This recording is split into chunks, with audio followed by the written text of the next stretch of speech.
Mr. Speaker, through you to our colleagues, the legislation before us today requires timely notification to cities, towns, and individuals when significant amounts of raw sewage is released into our public waterways. This is a time-sensitive, important public health concern exacerbated by COVID. Mr. Speaker, 83 of our colleagues signed on to this legislation, propelling it to the floor today. In addition to strong support in this body, this legislation is championed by local leaders across the Commonwealth and every major environmental statewide and regional advocacy group.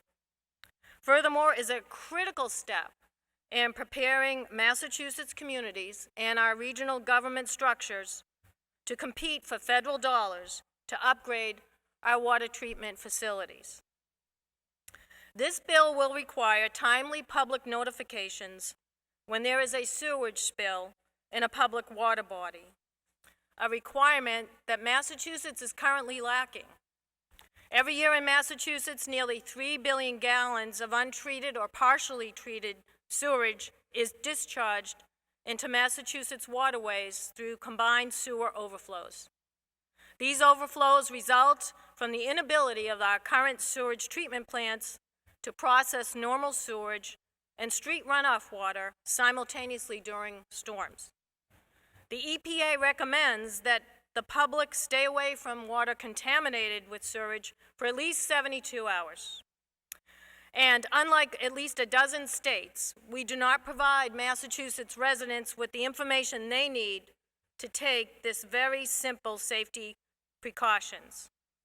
Public health data is clear that this has resulted in unnecessary hospitalizations and serious illness. Mr. Speaker, right now there is further pressing concern to address this issue given the correlation between sewage and COVID-19.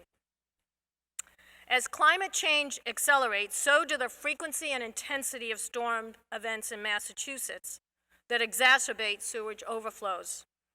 The scientific evidence is clear that the number and the severity of overflow events will increase.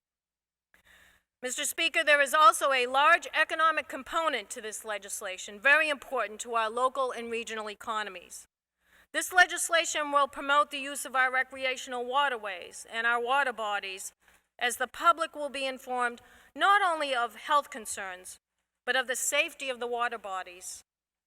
Now more than ever, the public needs to be able to get outside in a very safe manner. Mr. Speaker, I want to thank you for recognizing the urgent public health need for this legislation during these unprecedented times. And I ask that when a vote is taken on this matter, that it be taken by a call of the ayes and nays.